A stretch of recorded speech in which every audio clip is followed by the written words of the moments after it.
just prior to 2238.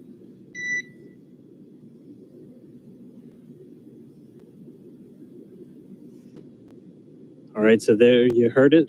Copy that. Should be joining Bob and Doug back inside the Dragon capsule in about 5 minutes or so, and then we should be seeing that manual flight test in a little less than 10 minutes from now. The International Space Station right now is flying. Let's get a quick look at the ground track. It's flying over the Pacific Ocean just to the southwest of Mexico, about to swing out over the central part of the United States. At the time of launch, though, it was right over North Carolina and actually passed right over the Cape minutes before flight. And we were able to get a couple of images down from the current Expedition 63 commander, Chris Cassidy. This picture is of that pad, 39A, at the Kennedy Space Center with Bob and Doug still on the launch pad, the rocket still there, taken 2 minutes before the launch. That is and incredible. He was able to send a couple of them down. So eagle eye for Chris Cassidy to snap these. We literally just got these down, so we wanted to share them with everybody. But the space station was flying directly over at the time of launch.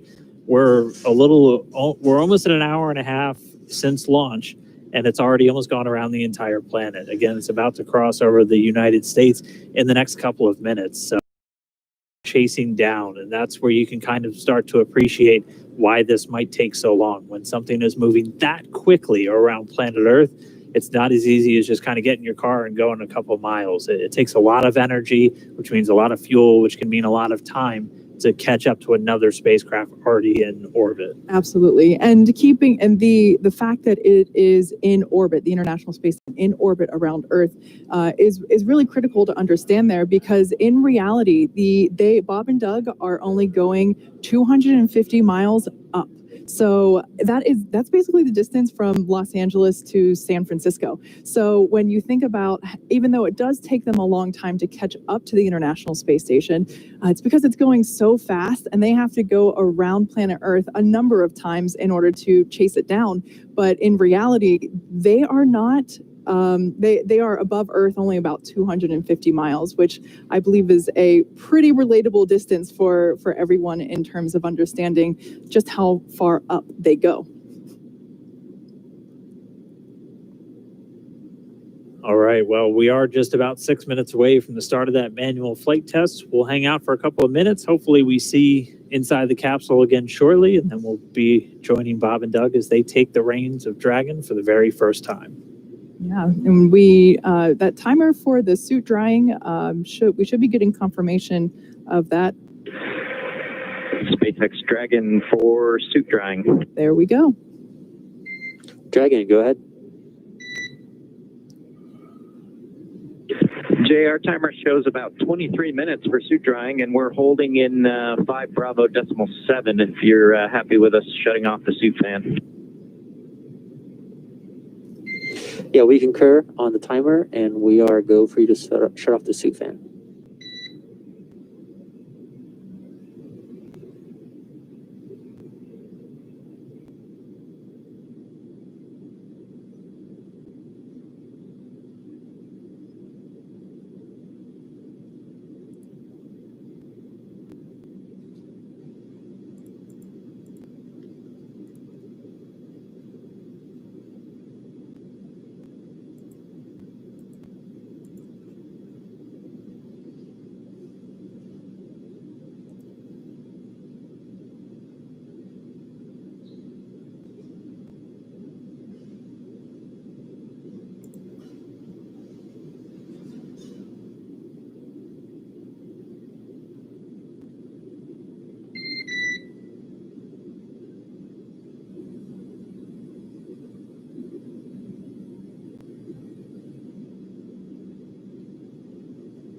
We should be just about 5 minutes or so from that manual flight test. Again, we're just standing by and hopefully getting those views back inside Dragon with Bob and Doug shortly.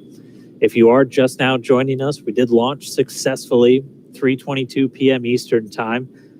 So it was a flawless ride uphill. We got them right into their initial orbit. We've already done the first of our 5 major burns to get to the International Space Station, that phase burn being done successfully on time. We're standing by for the manual flight test coming up in the next couple of minutes. SpaceX Dragon, you guys are welcome back on board anytime. Copy all. Yeah, we'll be setting up for the manual piloting demo shortly. Okay, so that was Bob and Doug giving the okay for us to turn the cameras back on inside of Crew Dragon. And I did hear in one of the previous commands earlier that... And Jay, just a quick tag up, the detectors are all confirmed off OFF. Copy, confirmed off. I did hear earlier that they got the okay to unstow the floater cam. So maybe if we're lucky, we might get a little bit of a hello from Bob and Doug. Fingers crossed. It's going to be incredible to see this flight test, though, because, I mean, imagine if you were sitting in the cockpit of like an F-18 the first time somebody flew it or something. I mean, these are test pilots test piloting a spacecraft, and we're going to be looking right over their shoulder. And it's an incredible feel. Like, I'm really excited to see this and to just really be with them their whole flight up to space. They'll have this, and then we'll have another burn coming up in a little less than 50 minutes from now. It'll be the second one, will be a boost burn to really raise up that orbit as they begin to chase down the International Space Station. Then for the rest of the day, the crew doesn't have a whole lot. They'll have their evening meal, which we'll go through in a little while, and then it'll be time for bed. They'll have about 8 hours scheduled for sleep, and then they'll be able to wake up tomorrow and do that final approach and docking to the International Space Station. So it's already been a long day for them. They've only got a few more things, and then they'll be able to kind of kick back and enjoy outer space for a little bit. Yeah. And like we said before, this far-field manual flight test that's coming up is the opportunity for them to is the opportunity for Bob and Doug to take manual control of the Dragon spacecraft, just to demonstrate that it is possible to do so in the event that they need to steer it themselves. This is a demonstration mission, so this far-field manual flight test is actually one of our big test objectives for this mission. So that'll be really exciting to see. But touching on the point that Dan said, which, by the way, that test should be coming up in a... And Dragon SpaceX, for awareness, we're back on board. Dragon copies. Welcome aboard. All right, so that was the confirmation that we should be getting camera views inside the cabin once again. And there we got them. So we can see they're looking at their touch screens, preparing for this manual test that will be coming up in about 30 seconds.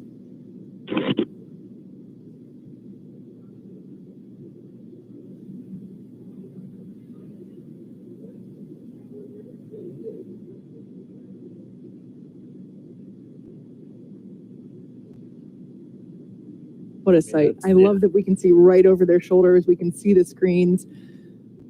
Yeah, it's just incredible. If you keep your eye on the displays, the one on the far left will look very familiar to you if you've done that automated, or not, if you've done the manual docking demo that we were talking about a little bit earlier on the SpaceX website. Doug Hurley's going to be at the physical controls, so he's going to be the one flying today. Dragon SpaceX, if you are ready, we're going to command far field pointing. Here we go.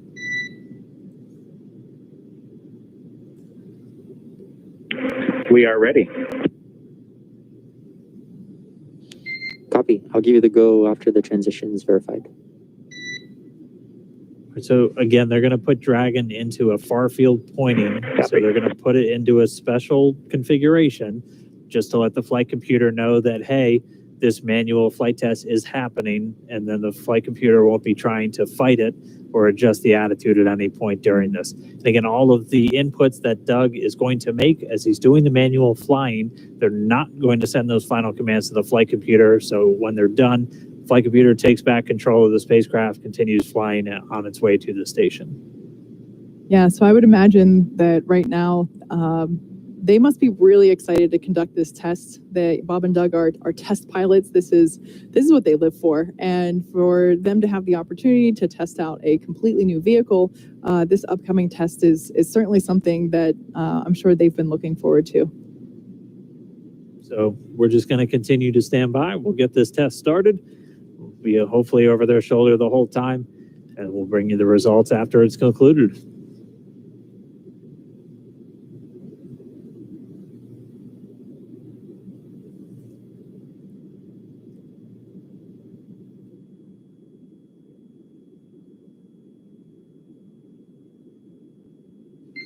Okay, Dragon SpaceX, we'll see you in far field pointing.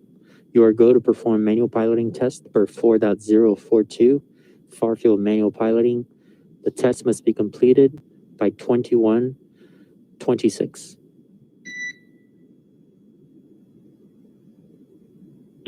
Okay, we copy. We've got to go for 4.042. We'll put that in work and understand the test needs to be completed by 21:26 Zulu. Good read back.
This is Mission Control Houston. For those of you watching, Bob and Doug are inside the Crew Dragon vehicle performing the manual flight test. You can maybe see a little bit on the front screens here from the inside cabin. Bob and Doug manually piloting the Crew Dragon. They're in something called local vertical, local horizontal. If you were to orbit around the Earth and not be in LVLH, you'd pretty much be staying at the same attitude as you orbit the Earth. The LVLH attitude pretty much points you towards the horizon, so you can follow the horizon as you orbit the Earth. This is a demonstration that Bob and Doug are conducting now. In the event that they were to take manual control, they can regain their attitude, point it towards the horizon of the Earth. Everything seems to be going according to plan.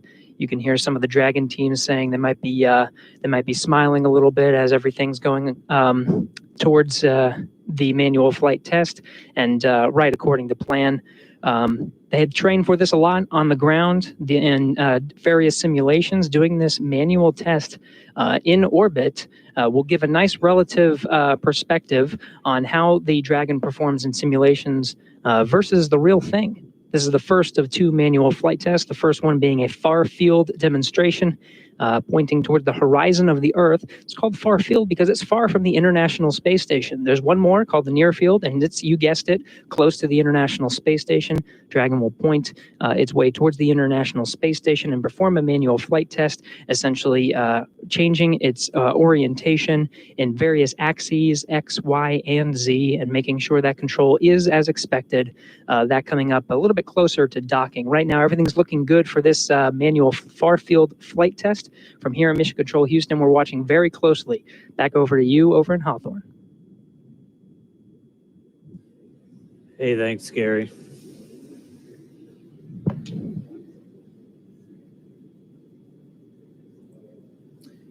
Hey, thanks, Gary. Yeah, they are still going through that manual flight test again. This is their very first time to be at the controls of Dragon. They're putting it into that LVLH, so they're literally just using the Earth as kind of their guide point to realign Dragon. So they're essentially flying over it like an airplane when they're in this configuration. The nose cone of Dragon pointed forward into their velocity vector, so the direction that they're going. And then the bottom of the spacecraft, or essentially where Bob and Doug's feet are when they're in their seats, is pointing back down towards the Earth. So they're just sending commands to the thrusters, primarily those service section thrusters. There's 12 of them around the lower part of the Dragon spacecraft that are used for what we call attitude control, which is what they're testing out right now. And they're just going to continue to do this. And this is really their last major task for the day. And it has been a day for sure. After they perform this test, they will have the opportunity to have their evening meal. We'll talk more about that in a little bit, but it's safe to say that if I were an astronaut, I would definitely have an appetite right now, and I would most certainly be looking forward to having my dinner. Yeah, our video views on board Dragon will be a little broken up over the flight there. We'll obviously get a lot of great views of the spacecraft on its final approach to the International Space Station tomorrow morning, which we are going to be looking forward to. Again, it's about a 19-hour trip from launch till docking. We'll be looking forward to that docking tomorrow morning.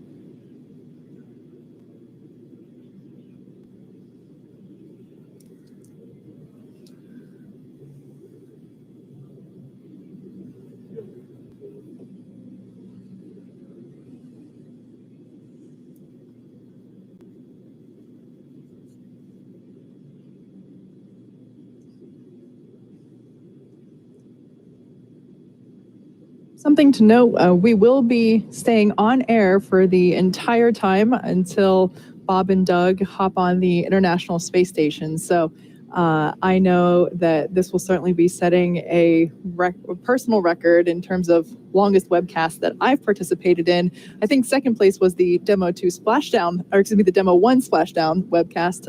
But yeah, we will certainly be live this whole time, bringing you updates from Bob and Doug as they approach the International Space Station and eventually climb on board. And we'll be live even overnight as they go through their sleep period, be bringing you just some highlights from throughout the day, including what we're seeing right now. And then we just really want to stay with them the whole way just to make sure everything is going well with their flight as they make this historic first trip on a commercial spacecraft to the International Space Station. But right now, we're back inside the cabin. Doug Hurley on the left there, Bob Bankin on the right.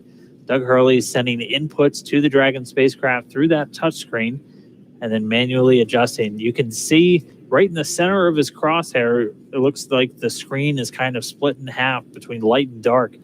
The light part of the screen in the bottom, that's planet Earth. And SpaceX Dragon for 4.042, we see ourselves down through step 2.6. We'll have some comments on the thermal camera blanking out during the maneuver, which was different from training. But other than that, we think we are ready to move on to section 3. Copy. Yeah, we saw those flickers as well, and we are ready to copy your words and copy you're moving into section 3. Okay, we're going to go ahead and pick up in section 3. Here comes Far Field Coast. Copy.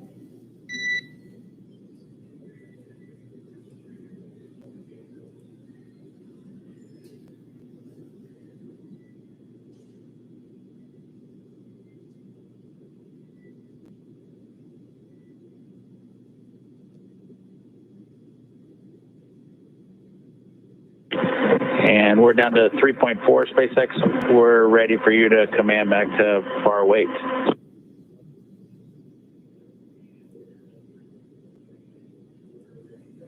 Copy.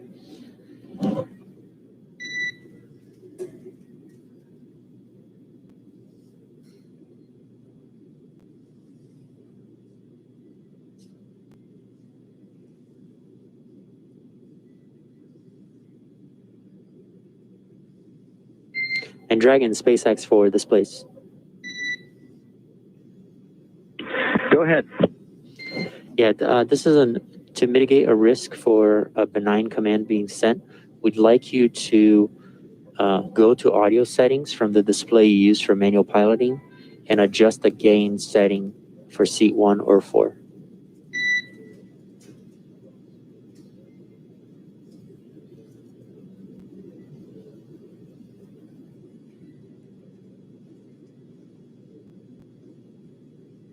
Okay, that's complete, and I did it on seat 1.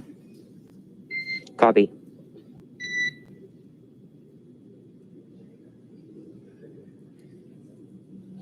And expect the transition to far wait momentarily.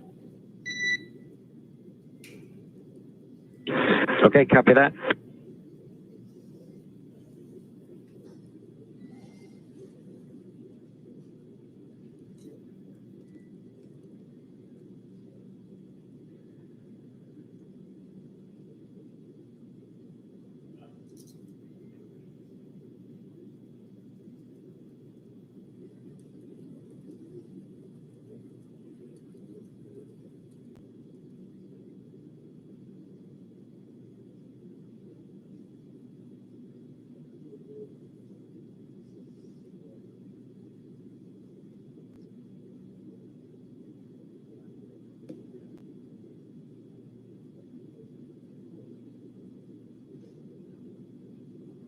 And this is the team coming to you from Hawthorne. It does look like they've just about wrapped up this manual flight test. So again, we're able to watch Doug Hurley, the commander of Demo 2, take control of the Dragon spacecraft using those touchscreen displays. At this point, they're handing control back to Dragon's flight computers, and that'll be the last major task for them other than dinner. Yes, so as we can see on their screens there, they are completing. And like we mentioned before, we do have a simulation available online if you want to check out what it's like to steer Dragon manually yourself. Just head on over to, I believe it's iss-sim.spacex.com. Yep, that's the one. And at this point, you've seen what the actual Dragon controls look like. So the ones online will look very familiar. Looks like we did just lose that ground station connection, so the video drops out inside the cabin. But that's one major flight test in the book. That's one of our major milestones for this mission. Again, it's a demonstration mission, so we're trying to really put the Dragon spacecraft through the paces. The next thing that's going to be coming up for them is their first meal on board Dragon. Yeah. So just real quick, that view that you see there on your right-hand side, that's coming to us live from the International Space Station, Bob and Doug's ultimate destination for this particular mission. Dragon SpaceX, you are now back in far wait. You're welcome to start your meal at your discretion. We've reconfigured interior cameras to no interior, and enjoy your new spaceship. We are definitely doing that.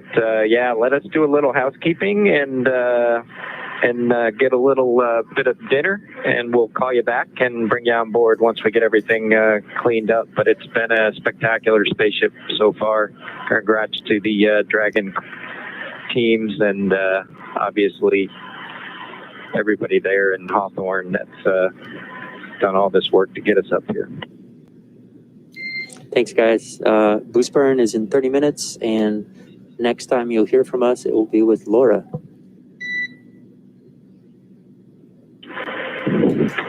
Just like to say thanks to you, Jay, and Jason, and the whole Ascent team.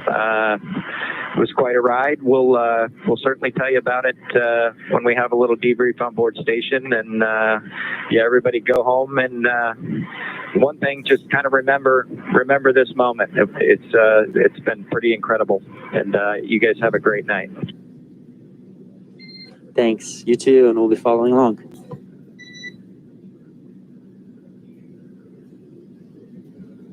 So what we heard there, a little bit of back and forth between mission controllers here in Hawthorne behind me, and Bob and Doug chasing down the International Space Station. We had confirmation that Farfield went well and that the capsule was put back into its autopilot, essentially. So they will now be starting up their evening meal.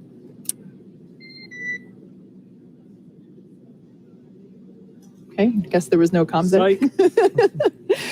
So like I said, they're going to start their first meal on board Dragon. They have enough food on Dragon for 12 meals, along with the snacks for the trip up. As we heard Bob and Doug describe before launching, the food is similar to MREs, or meals ready to eat, which that's what they consume during their time in the service with the military. So their MREs are essentially prepackaged meals that are ready for consumption without any heating or addition of any ingredients. They, of course, also have about 30 liters or 8 gallons of water up there with them. Yeah, it's just the food to kind of get them to the space station. Once they arrive on board, all of their food is waiting for them, and they'll be enjoying the same menu that long duration crew members have on board. It has quite a bit of variety, and it's a lot of thermostabilized or dehydrated foods or irradiated foods. So really just made to be shelf stable, so have a really long shelf life. A lot of the food that flies to station is good for at least 2 years. And they're able to extract a lot of the water from the food before they fly it, which saves on weight. And we all know that weight means more fuel, which means more money when we're launching things into space. Weight is everything. And once they're on board, they can just add water back into the food through special water dispensers on board the station and just heat it up. And they have everything from shrimp cocktail to they get pretty cool holiday meals. I know they always get turkey and stuffing and things like that on Thanksgiving. So they'll just have that once they get on board. Yeah, it's really interesting to hear what kind of food is available on the International Space Station. And depending on your mission as an astronaut, you could be up there for a few weeks or a few months. So it's safe to say that I can certainly appreciate the excitement we see on their faces when they open up a cargo Dragon mission that has fresh oranges, because that isn't really a standard option available to them. So it's pretty awesome that we're able to send them treats like that, that puts it into perspective in terms of what is available and what space food actually entails. It's not all just dehydrated ice cream, although I am a sucker for dehydrated ice cream.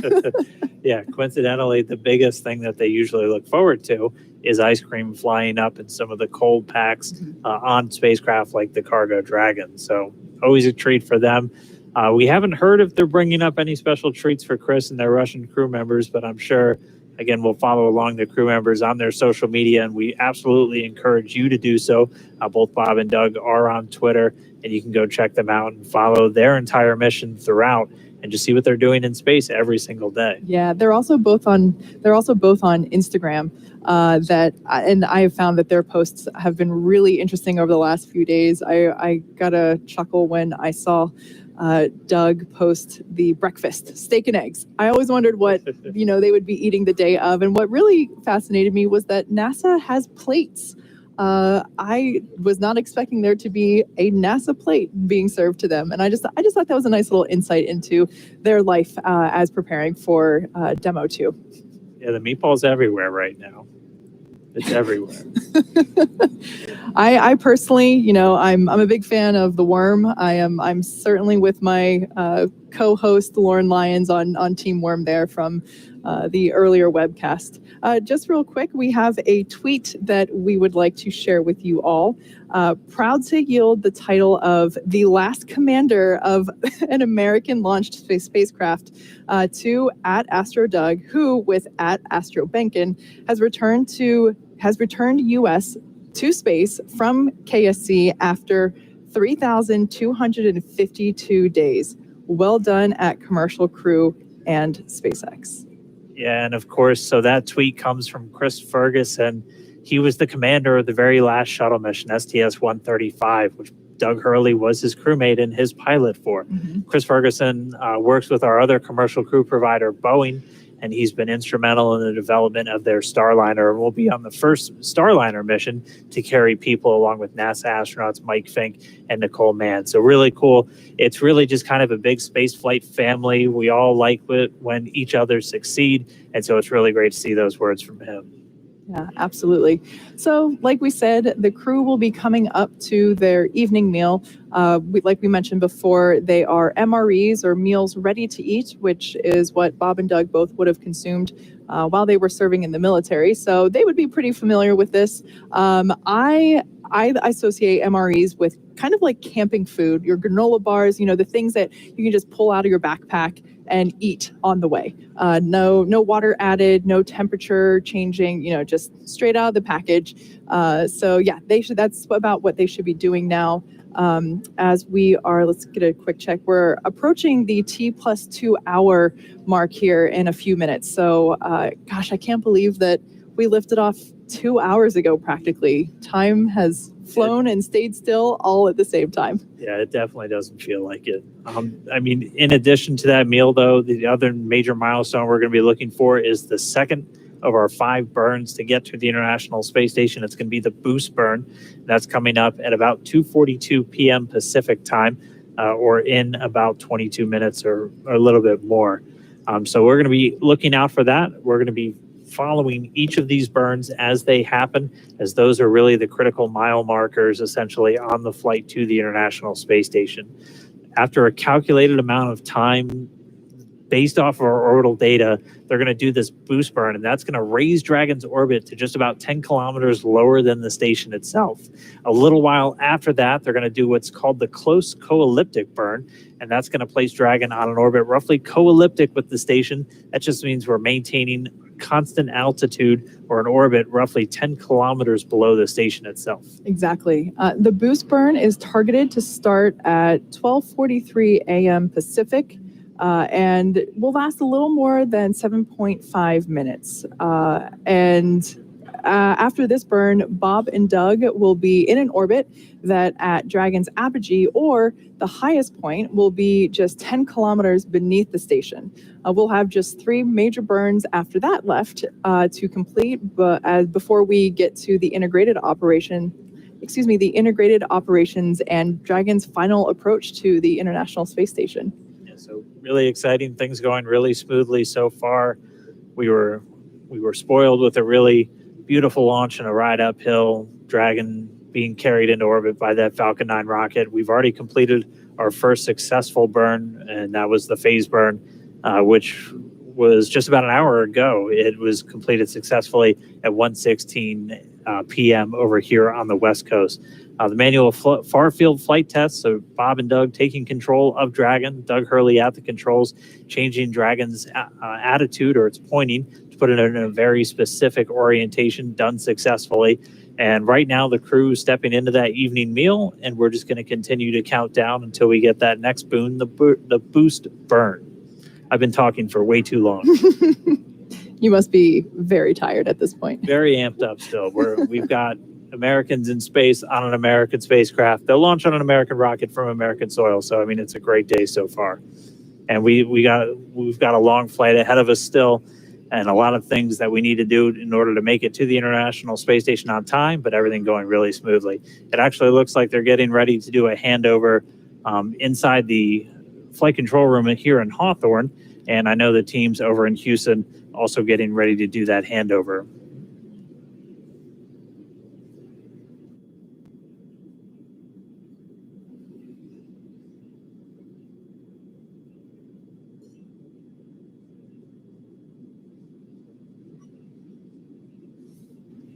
And then on this ground track, we do just want to point out for you how to see where Dragon is.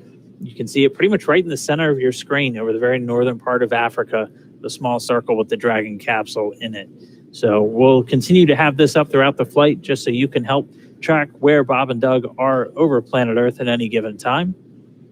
And pretty soon they'll be lining up pretty closely with the space station itself, which right now is a couple hundred miles ahead of them. It's actually already over the northern part of Africa, crossing just over the eastern part of Libya, about to swing over the corner of Egypt and then out over the Sudan. Yeah, depending on where you are as you're following along with our journey this afternoon or this evening, depending on your location tonight, if you spot that it might be in your area, take a walk outside and see if you can glimpse it.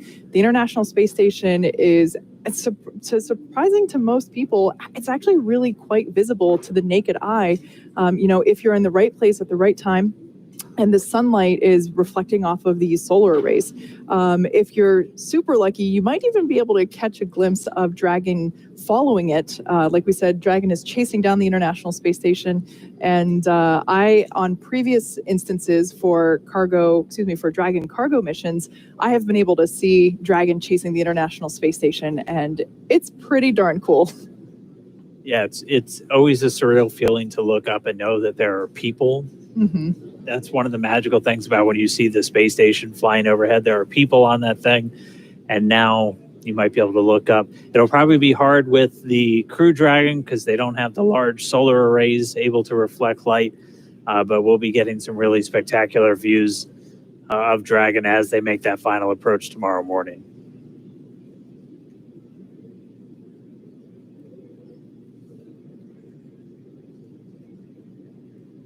But for right now, things a little bit quiet. We are a little over 17 minutes away from that boost burn. The crew on board, Bob and Doug, moving into their evening meal.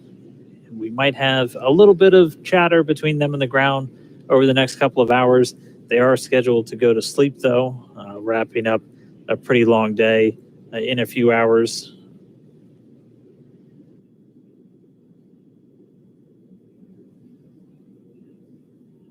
That boost burn that we were talking about, we're looking for that to start at 2:42 p.m. Pacific, so in almost exactly 20 minutes.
This is Mission Control Houston. You're getting a live look at the inside of the International Space Station Flight Control Room. You were just hearing over from Hawthorne that the teams there are about to enter into a handover. We're going to do the same here in Houston from the International Space Station Flight Control Room. That is one of 3 operational rooms that we're going to be using throughout the flight of the Dragon.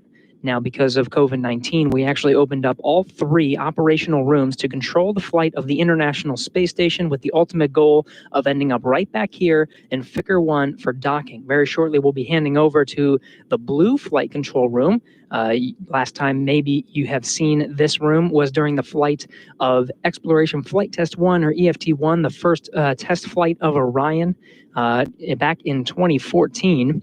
The teams here will hand over to the blue flight control room, then to the white, and we'll end up back here for the docking of Dragon with the same team you see here, led by Flight Director Zeb Scoville. Zeb Scoville gave some kind words to the teams here of Orbit 2 that oversaw the launch and took part in this historic mission today, and offered some congratulations to the SpaceX teams over in Hawthorne, congratulating them on a job well done and setting a new standard for the future of operational missions. Really looking forward to not only commercial flights, but ultimately this is maybe what the moon looks like. Now, Chris Cassidy aboard the International Space Station is about to enter into his designated sleep period. He's shifting a little bit from Bob and Doug, entering into his sleep a little bit earlier than the 2 crew members aboard Dragon are. But just before entering into the sleep period, he was able to say some kind words to Bob and Doug, even make a joke, and I'm paraphrasing here, that I think they just wanted to delay so they didn't have to do the cleaning duties aboard the space station today. Saturday is usually designated for cleaning the space station. Bob and Doug taking their time getting to orbit, but ultimately getting up there today. Everything going according to plan. So again, flight control teams here in Mission Control Houston about to hand over to the new teams over in the blue flight control room. We're counting down to the boost burn. We'll be following every step of the way, entering into orbital, into joint operations here soon. Laura, before that boost burn, I'll toss it back over to outstanding Hawthorne. to hear your voice from space. How are you today? I am doing wonderfully. I am so happy to be talking to you guys today. Yeah, it's great. It's great to hear your voice, and we're ready for the boost burn words. Yes, Doug, SpaceX is go for the boost burn, and you can monitor per your displays. Copy, go for the boost burn.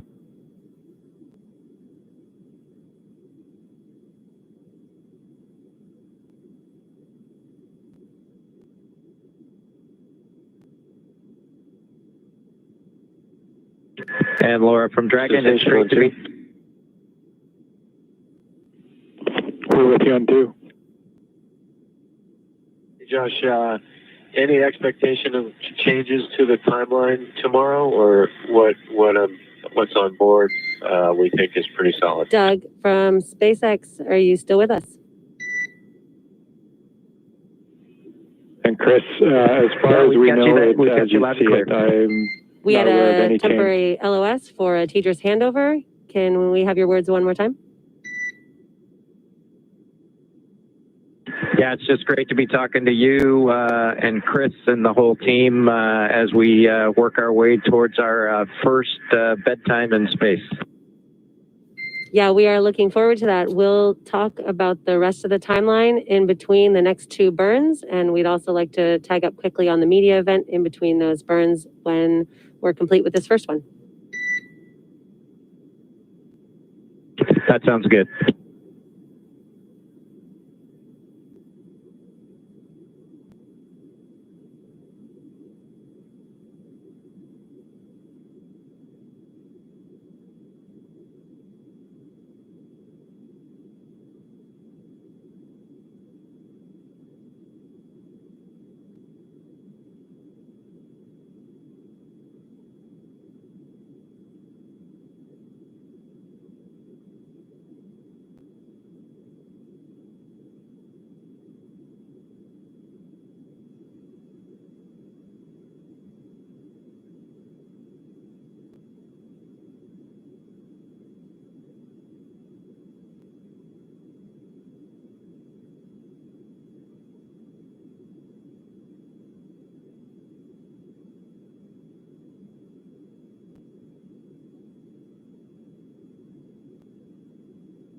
So we are a little over 9 minutes now away from that boost burn. You heard the oncoming core here in Mission Control in Hawthorne talking to the crew, Bob and Doug.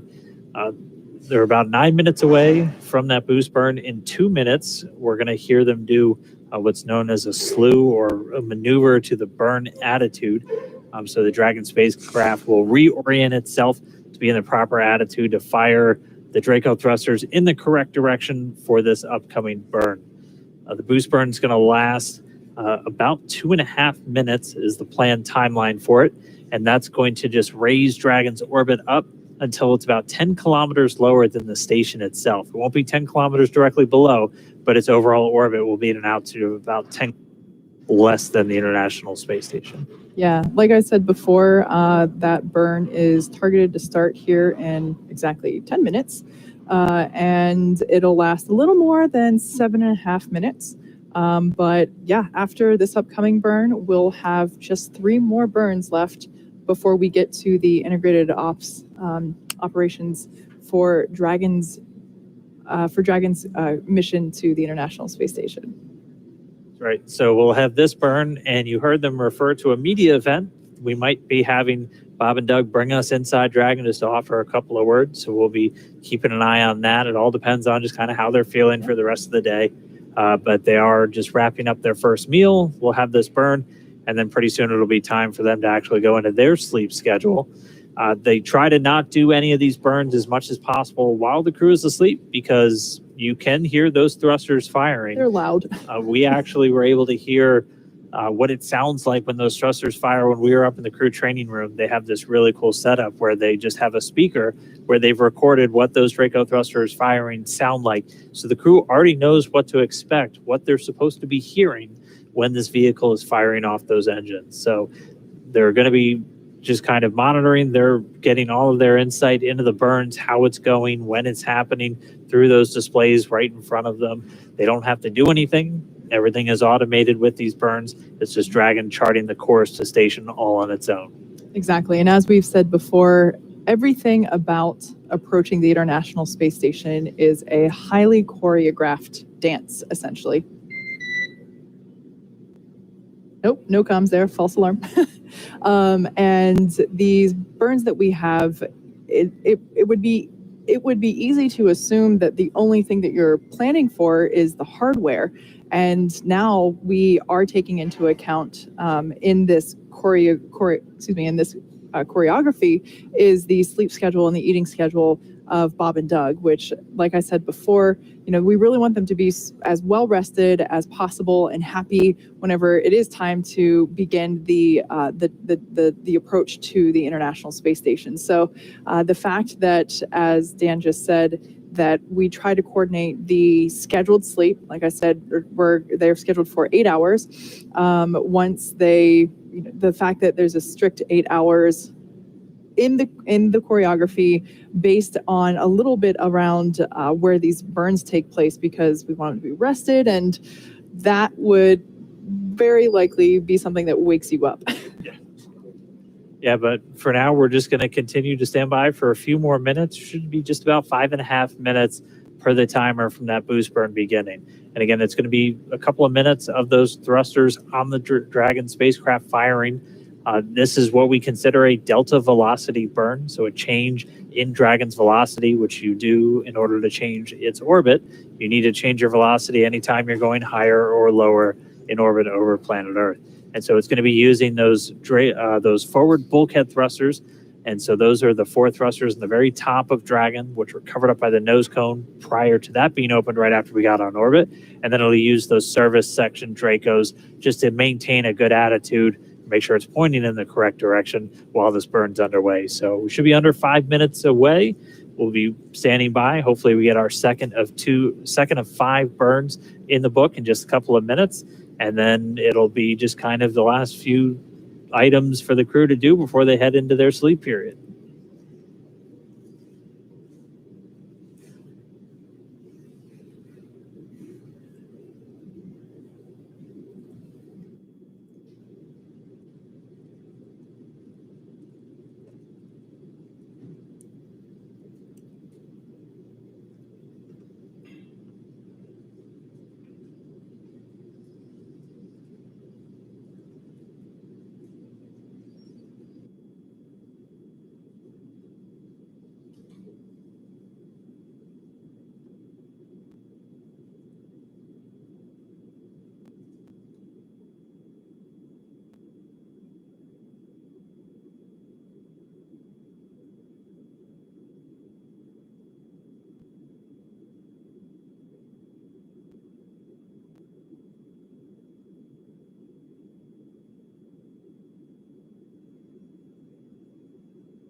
So here at the T plus 2 hour and 19-minute mark, we are about 2 minutes away from, or excuse me, we're approaching, wow, we're coming up to the close burn. And like I said before, that will take place for a few minutes.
Dragon SpaceX for boost burn performance.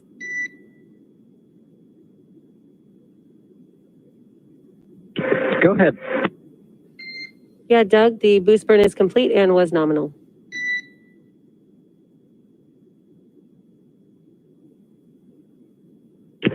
Dragon copies, nominal boost burn.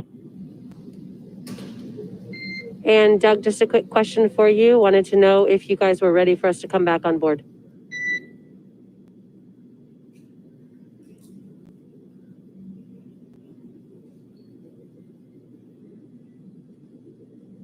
Yeah, we're enjoying some dinner, but you are welcome on board. Copy. We'll enable the video. All right, so everything that we had there was all good news, confirmation that the boost burn was nominal. And again, that was intended to raise the orbit to just 10 kilometers lower than the station. So it hasn't caught up to the station just yet, but in terms of the relative orbit, the Dragon capsule should now be roughly 10 kilometers below the International Space Station. So that's in contrast to only being 10 kilometers below the station during Dragon's apogee, or let me back up a little bit. Will be the next major event that we'll have will be the close co-elliptic burn. So good news that the second of the 5 major burns that we have was nominal. We also heard there that Bob and Doug are in progress with their evening meal, and maybe we'll be able to get some cabin shots of them enjoying their MREs.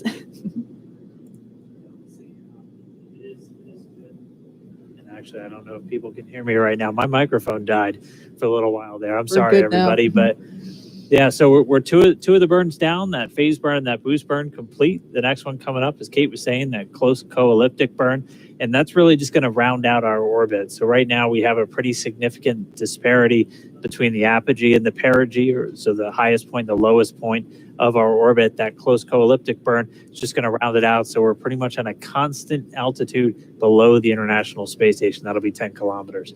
So 2 out of 5 down, everything continuing to go really smoothly. Bob and Doug sound like they're enjoying their new spacecraft quite a bit.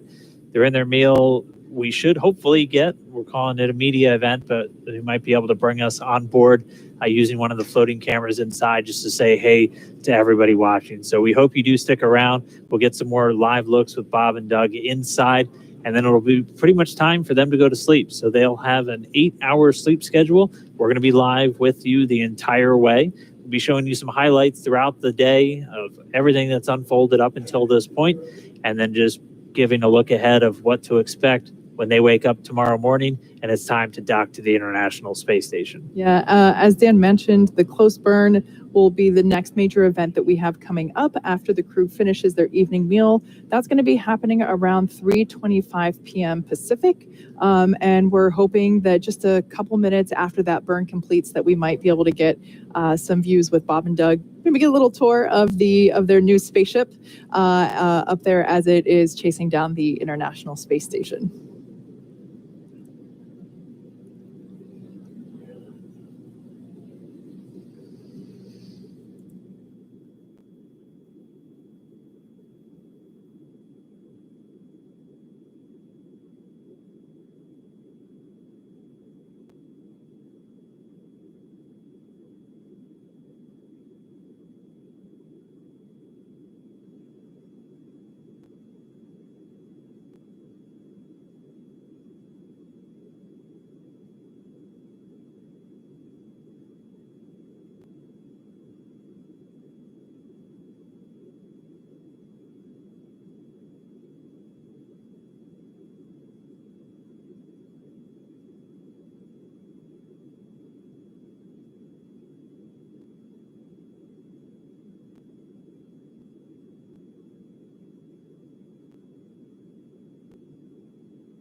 Dragon SpaceX for next steps, media event, and the thermal imager flickering.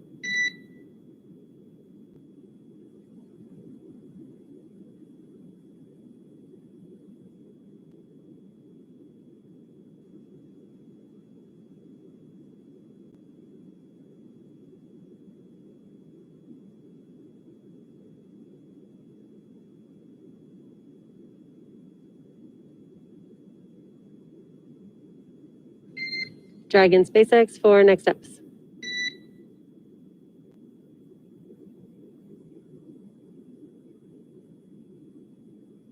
Go ahead.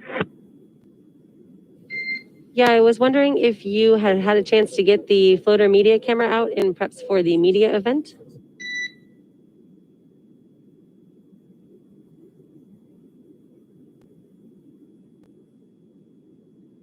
No, we haven't yet, but we can certainly put that on work if you guys want us to.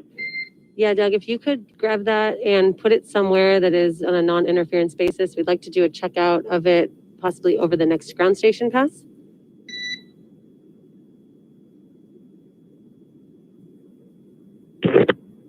Okay, Bob's going to go grab it right this second. Okay, that sounds great. The next pass is in less than 5 minutes, so that would be perfect.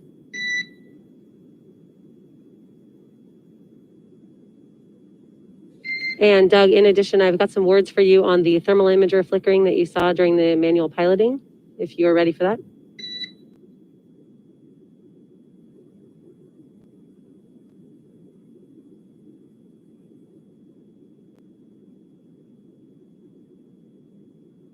Yeah, go ahead. Yeah, per Nav Andrew, this is a nominal feature of the camera, and the camera is doing a self-correction, and meaning that the camera has not yet reached thermal equilibrium. And after power on, it takes about an hour after the cameras turn on to reach that thermal equilibrium. So from power on, you can expect that thermal imager to flicker every once in a while for the thermal equilibrium.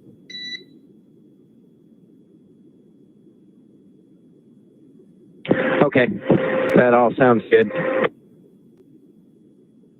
And Doug, when you're ready, the media event PDF. Okay, let us pull it up.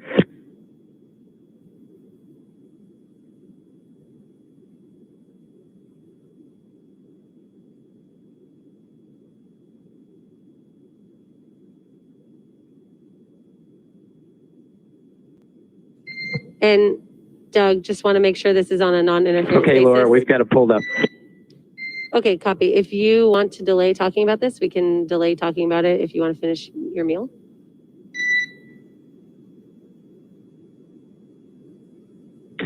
Yeah, give us a couple minutes and we'll call you back. That sounds great. Thanks.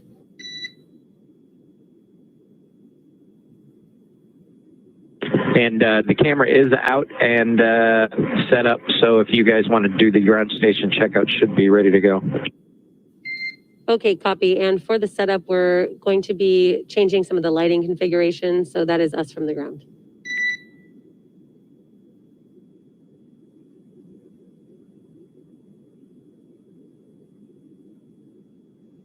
Copy.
This is Mission Control Houston. You're looking at the inside of the International Space Station Flight Control Room. This is one of 3 that we'll be using throughout the flight of Dragon today. The team's here of Orbit 2, led by Flight Director Zeb Scoville, winding down for the day after overseeing some of the pre-launch and launch activities and some of the initial burns of the flight of Dragon on its way to the International Space Station.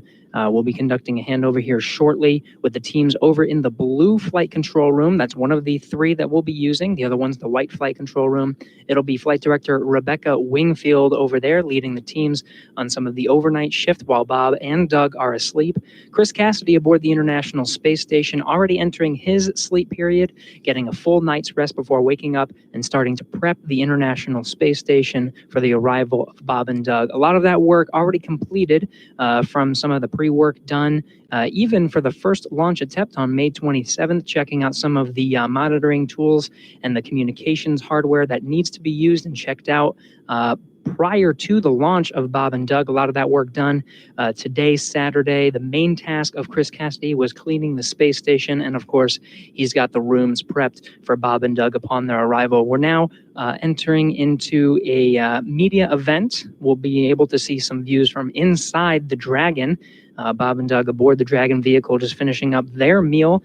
They're shifting a little bit from what Chris Cassidy has experienced in terms of their sleep schedule aboard the International Space Station, but they'll be all synced up when they arrive at just about 9:30 a.m. Central Time tomorrow. Again, teams here winding down. Flight Director Zeb Scoville's Orbit 2 team will be handing over shortly to Rebecca Wingfield over in the blue flight control room. Until then, we'll toss it back over to Hawthorne to take us through the media event coming up here shortly.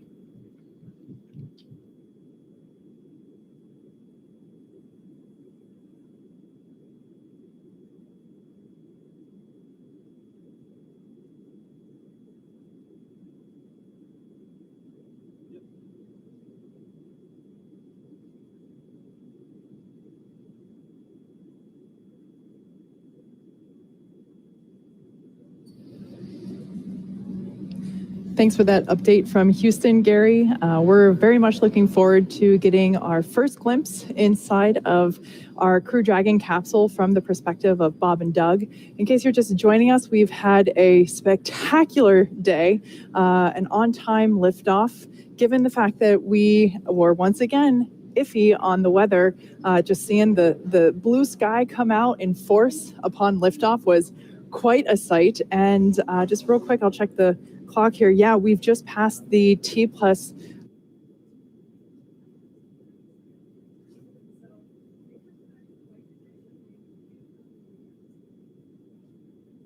Oh, I think we just lost your audio, Kate. I think your mic pack might have just died. But as she was just saying, and we'll make sure she can keep saying in just a couple of minutes, we had that on-time liftoff, 3:22 p.m. Eastern time. From Pad 39A, the Falcon 9 rocket delivering Bob and Doug to their initial orbit. We haven't been tracking any issues with Dragon since they arrived in outer space. We've already completed 2 of our burns so far, 2 of 5 that are going to be responsible for getting us to the International Space Station. We did that phase burn just a few hours ago, that wrapping up at 1:16 p.m. over here on the West Coast. And then Bob and Doug also did the manual flight test. So at the controls of Dragon for the very first time, and they were able to complete that test objective successfully, putting it into a special orientation known as LVLH, or local vertical, local horizontal, literally just using the Earth itself as a guide to position themselves as they were flying. Also able to do that boost burn successfully. That wrapped up just about 20 minutes ago. There's another 2.5-minute firing of those Draco thrusters, the second of 5 burns to get us to the International Space Station. Right now, though, at this moment, the crew is still on board Dragon, and they're at the latter part of their day. It's been a pretty long day for Bob and Doug so far, but at this moment, they are just wrapping up their meal. It's the first meal by a crew on board Crew Dragon, and we'll see if they let us in on what they were eating when we get inside with them in the cabin in just a little while. The next major milestone coming up is going to be the close co-elliptic burn. And so this is just to a little bit more circularize our orbit. So we're going to be a constant 10 kilometers lower than the International Space Station. That's coming up in just under 21 minutes from now. And then assuming that burn gets done successfully, we'll be 3 of 5 in the bag and well on our way to the International Space Station. And then we should get a chance to check in with Bob and Doug on board. And just really, really pleased with the mission progress thus far. Like we've said before, launch today, that is not where it ended. Obviously, Bob and Doug are en route to the International Space Station, but even once they, hop on board the space station, it's still not done, right? We got to get them back home. So just as a reminder, while it will be a very long initial day of the mission, it certainly is not the conclusion. So just something to keep in mind.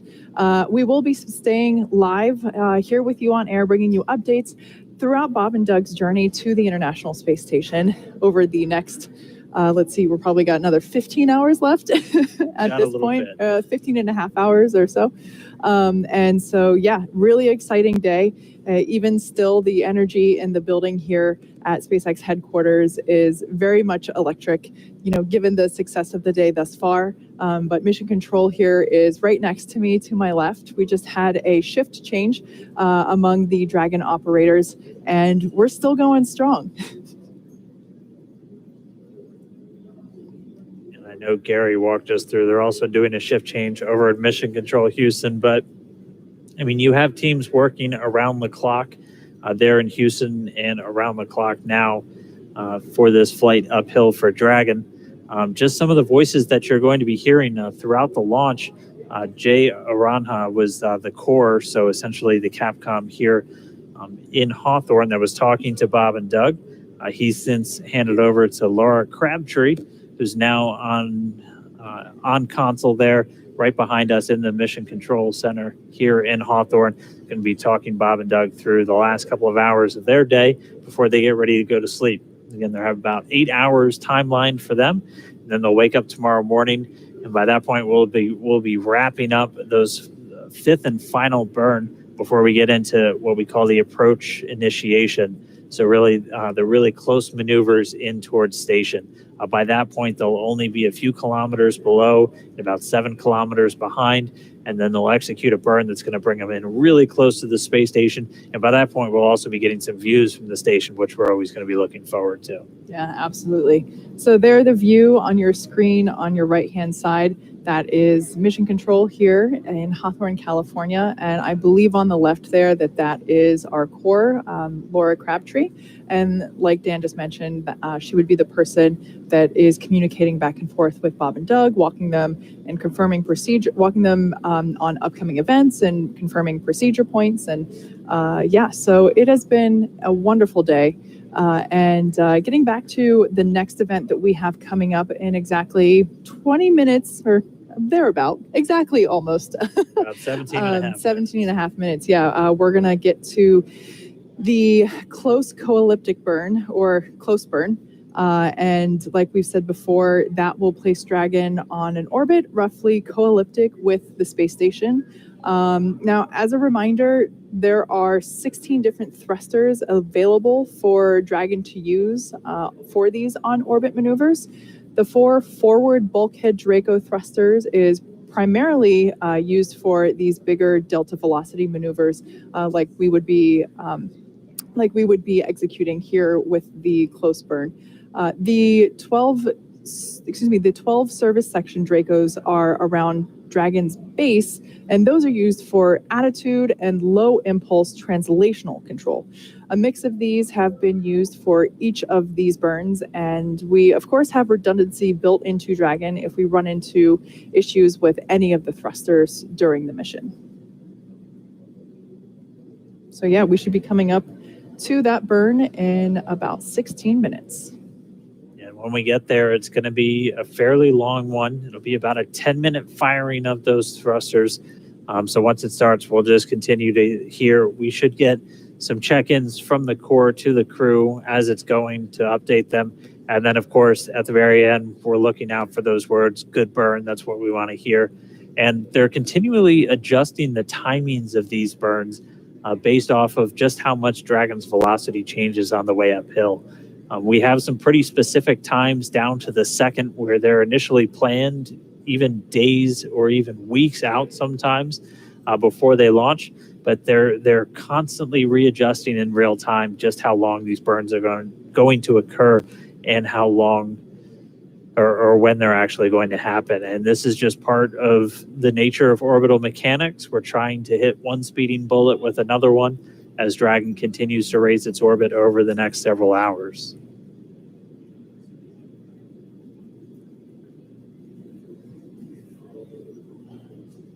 Dragon SpaceX for close burn.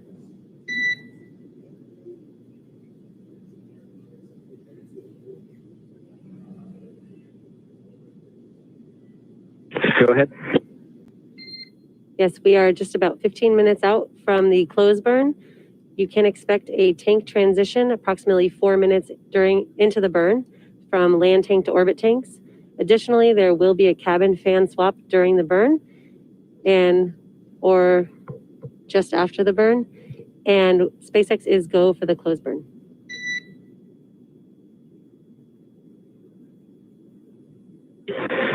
Go for the close burn, and we copy the tank swap and cabin fan.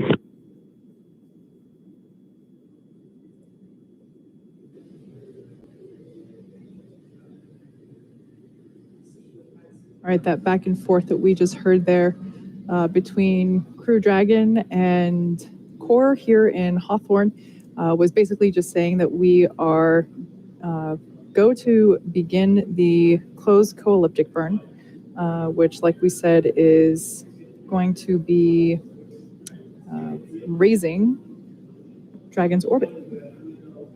Yeah, coming up in just under 14 minutes.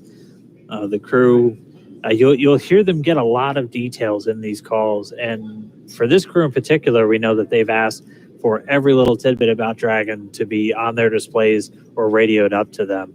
And literally what they were being told is just some of the different tanks that are feeding these Draco thrusters they're going to be transitioning between.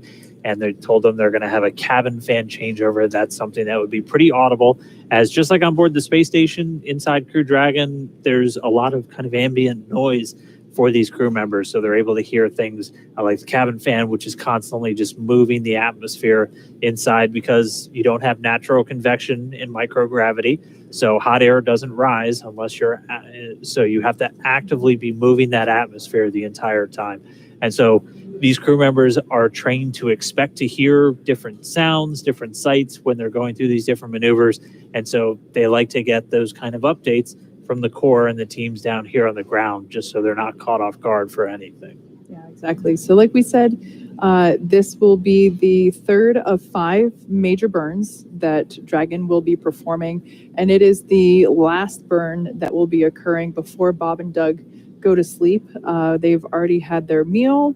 They will hopefully be giving us a little tour of Crew Dragon here in the next several minutes. And then they'll have a quick medical evaluation with their flight surgeons, and then they get the okay to take an 8-hour-long nap. And again, we want to make sure that we're allowing them to the best of their ability get those full 8 hours. So that is why, we have this close burn, and then we'll do the last couple. SpaceX Dragon. Go ahead. Hey, Laura, would you mind taking the cameras down for a couple minutes if it's convenient? Sure, we can disable the interior cameras for you. I did have one additional question on the breathing masks when you have a minute. Go ahead. Yes, we were wondering if you had pulled them out and stowed them yet. Yes, we have. They're right next to each of our seats. Okay, copy. Thank you very much. And Doug, just want to confirm we do have no interior cameras configured. Thank you.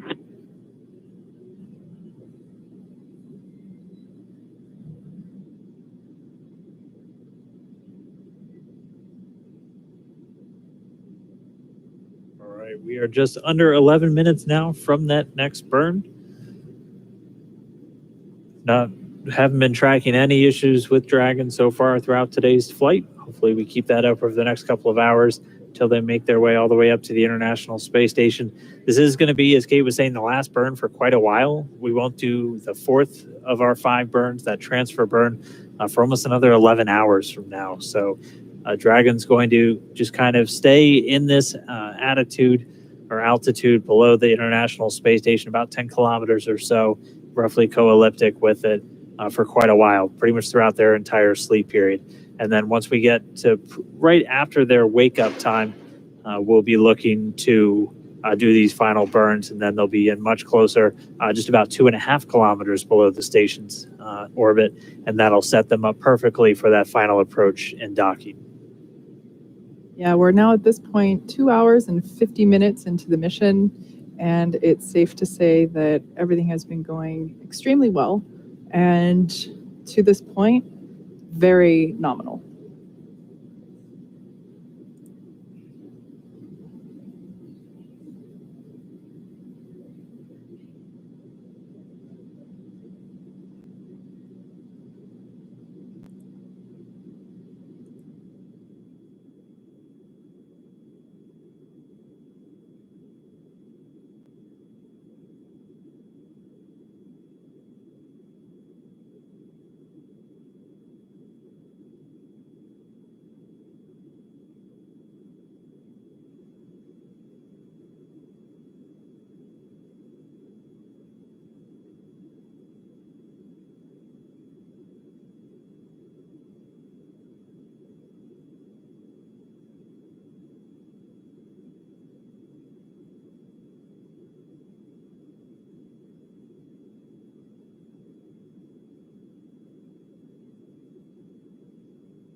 SpaceX Dragon, you're cleared back on board. Copy all. Thanks a lot.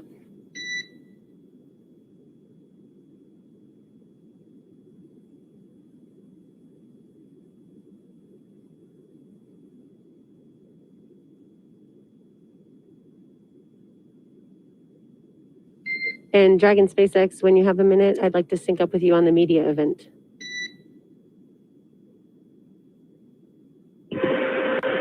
We are available. Let's talk about it. Okay, so if you have the PDF open, I've got a couple of sections of talking points. I was thinking that you could get through a couple of those sections. If you have a preference, we are open to what you'd like to do.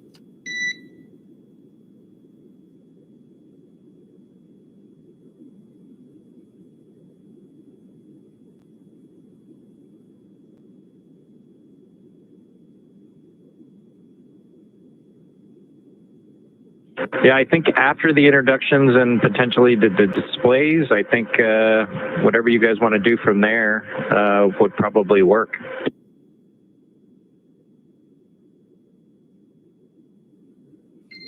Yeah, Doug, if you want to show some good views out the windows, that might be really cool for everyone.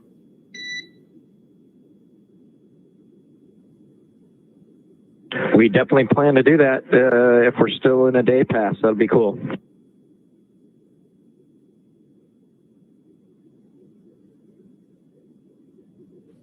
we should have some good views for you during that ground pass.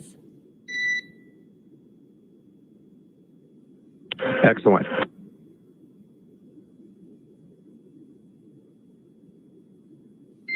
So Doug, if you guys can get through section A, B, and maybe C, and just as a reminder, about 2 minutes from LOS on the ground station, if there is a break in your voice comms, I'll give you a reminder of that 2 minutes. Okay, copy that. Thank you.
All right, this is the team from Hawthorne. We are just under 2.5 minutes from this next burn. It's the closed co-elliptic burn.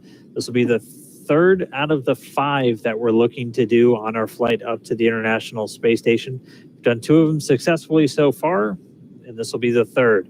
This is going to raise the apogee, or the highest point of our orbit, to about 10 kilometers below the International Space Station. Or actually, we already did that with the boost burn. This is going to circularize our orbit, so we're at a constant 10 kilometers below the International Space Station. And so this will be a pretty long burn. It will be just under 10 minutes. And so we'll check it out. We'll hear when the burn initiates, and we'll get some updates from the teams and the crew on board. Bob Bankin and Doug Hurley should get some calls based on how the burn is going. And then, of course, at the very end, we want to be looking out for those words, nominal burn or good burn.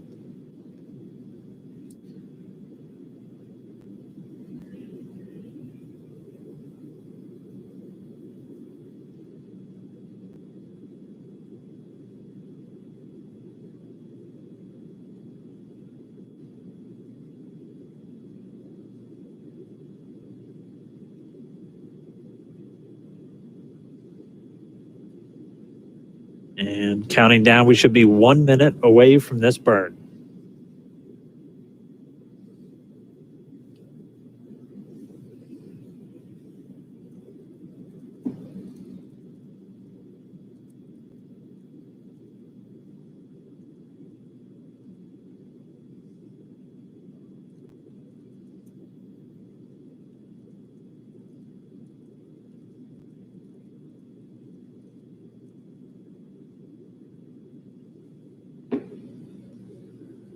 "30 seconds to the burn."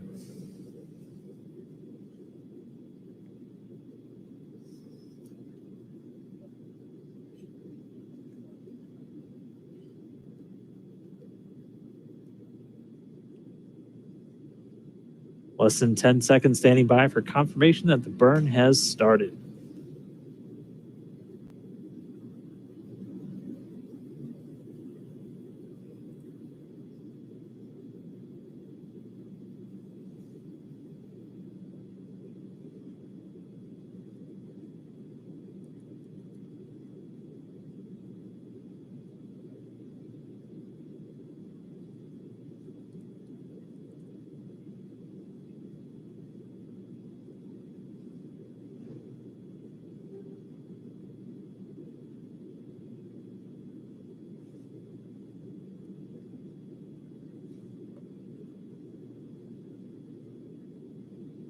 And so we're seeing data this burn has begun. Again, this is the close burn. We are expecting these Draco engines to fire for about 10 minutes, a little less than 10 minutes total. So the burn has begun. We'll continue to get status updates on it throughout. Yeah, so right now, Dragon is firing the 4 forward Bulkhead Draco thrusters. And like I mentioned before, we use these primarily to help Dragon in the delta velocity maneuvers that, require bigger changes. There are a total of 16 Dracos on Dragon. The other 12, so we got the 4 that are firing right now. The other 12 are located in the service section. And that's the part of Dragon that is around the base. And those are used for attitude and low impulse translational control. And right now we're coming up on 2 minutes since the start of the burn. Again, we're expecting just under 10 minutes. If you're watching on NASA TV or on the NASA public channel, we do have our post-launch news conference coming up in just about 5 minutes. So we'll have a number of personnel from down there at the Kennedy Space Center. We'll have Administrator Bridenstine and the manager of NASA's Commercial Crew Program, Kathy Leaders, and then a representative from our partners at SpaceX, along with Kirk Shireman, the manager of the International Space Station Program, and the NASA Chief Astronaut Pat Forrester. Again, if you're watching the coverage on NASA TV, on the public channel, that'll be coming up in about 4 minutes. For those of you still following us along on the SpaceX channels, our operational coverage is going to continue. We have this burn already started. It's the 3rd of our 5th, and we are coming up, we're just past 2 minutes and 50 seconds into this burn. And if you've stayed with us this long throughout the entire webcast, we thank you. It has certainly been an exciting day, but just another thing for you to look forward to. In about 10 minutes, we're hoping to be able to chat with Bob and Doug and get some views from their point of view inside of Dragon and hear more about how the ascent phase went for them. Yeah, this is the first time we're really going to hear from them. They've been fully in operational mode the entire time, talking with the team down here in Hawthorne, so they're going to bring us on board. We heard a couple of the exchanges, even going to give us a look out the window. We should maybe even be getting a sunset, which will be pretty spectacular. But we're going to get to that after this burn is complete. We're almost at 4 minutes since the burn begun. And again, all told, it'll last just under 10 minutes.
All right, we're a little over 5.5 minutes into this burn.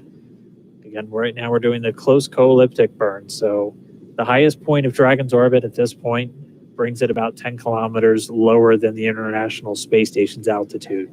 Not directly below it at this point. We're still pretty far behind it, but we'll be about 10 kilometers below. This burn is just to raise the lowest part of Dragon's orbit, the perigee, up until we'll be on what's called a co-elliptic orbit. So our orbit is at a lower altitude, but it maintains pretty much the exact same lower altitude as the International Space Station. So we'll be on an elliptical orbit, so not a perfect circle, but we'll be at a steady 10 kilometers lower than the space station itself. And this will be the third of those 5 burns. This will be the last one we do for about 10.5 hours, because after this one, the crew will be getting ready to go to sleep. And then right around when they're waking up, we'll get into the 4th and 5th burns, the transfer burn and the final co-elliptic. And that'll put us well within reach of the International Space Station. We'll be starting all of that approach, rendezvous, and docking. So everything going well so far. We're 7 minutes into this burn. Should be just a little over 2.5 minutes to go. And we'll be standing by for confirmation of good burn once it's complete. Based on our global tracker, it looks like Bob and Doug are now traversing over Southern California. They just came out of the Pacific Ocean and now overland. So I'm very curious to see what kind of shots we're going to get during our little tour of Crew Dragon. Should have gone outside and waved. It's not too late. It's probably too late. Yeah, they're moving nearly 17,000 miles an hour at this point. Again, pretty much the same speed as the International Space Station. They're starting off a good ways below it and a good ways behind it. But in 19 hours from launch to contact with the station, that's all it's going to take for them to get to their new home for the next several months.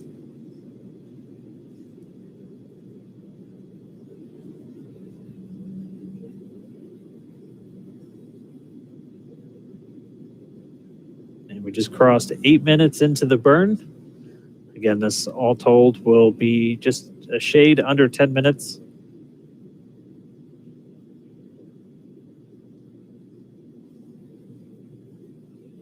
The completion of this burn will be the third of 5 major burns that Crew Dragon will be performing. Again, this is all autonomous. Dragon is self-steering. So after this after this particular burn completes, Bob and Doug will, within the next hour or two, be on their way to La La Land. Yeah, on their way to their first sleep inside Dragon. They'll first have about an hour of what's known as pre-sleep, and anyone familiar with schedules on the International Space Station, you'll know they have pre-sleep and post-sleep, and it's really just free time for the crew members themselves. A lot of them in their pre-sleep, it could be eating your dinner, just kind of getting ready for bed, brushing your teeth, all of those kind of normal household things you do. They're also doing them in space, and it's really just an hour for them to get ready, and then they'll have a hard scheduled 8 hours. They won't probably fall asleep right at the start of that sleep period, but they get 8 hours until they wake up. And we should hopefully be getting, I don't want to spoil it now, but we might be getting some wake up music hearkening back to our space shuttle days. So you'll have to make sure you tune in when they wake up. The crew wake up right now is targeted for 1:45 a.m. Pacific. And we're standing by for the finish of that burn. Dragon SpaceX for closed burn performance. Go ahead, and you're a little bit weak. Copy, how now? Much better, thank you. Okay, so the closed burn is complete and was nominal, and I have a couple more words for you on the media event.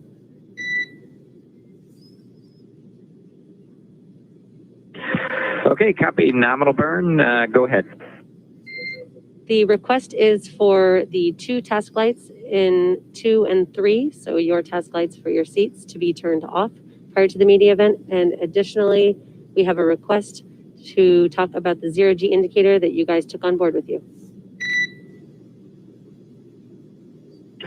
We already had that in the script. And the task lights are off. Thanks. Copy, thanks.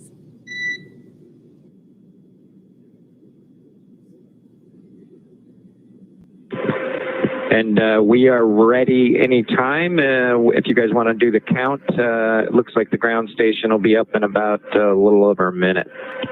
Just let us know. Yep, we will give you a call.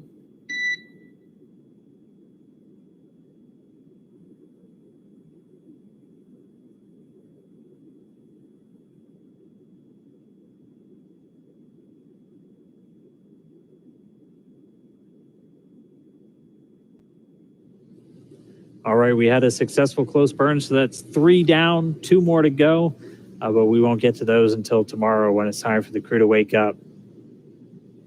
That's going to do it for me for now. I'm going to hand off to my colleague Leah Cheshire, who's going to be hanging out with Kate and everybody else following along as we get ready for the crew to go to sleep. First, we're going to have their really cool media event. I just heard they plan to tell us what that zero-G indicator, some of you might have seen a very sparkly dragon floating around inside the capsule. We're finally going to figure out what that is. So I'm signing off, but I'm going to stick around just to watch that because I still don't know and I really need to know.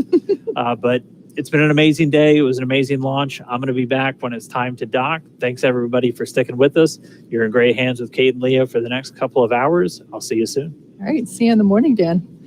So like you said, we're going to be stepping into a little media event. This will be the first opportunity that we've had to hear from Bob and Doug in non-procedural communications, basically meaning that everything we've heard from them have been pretty to the T in terms of, hey, this is what we're doing. This is how we're feeling. This little event that we have coming up, we'll be able to see the Dragon crew capsule from their perspective and get a little bit more info about how they felt on the way up.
Dragon SpaceX, we are ready for your verbal count.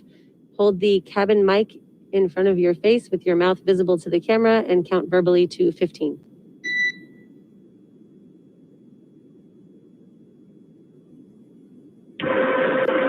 One, 2,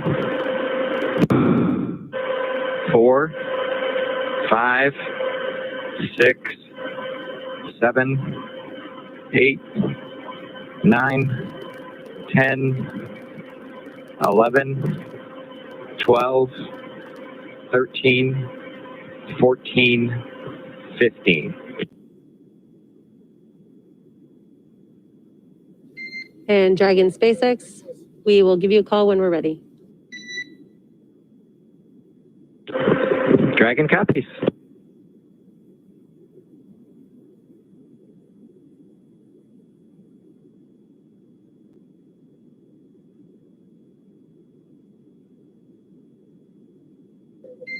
Dragon SpaceX, you are go to begin the media event.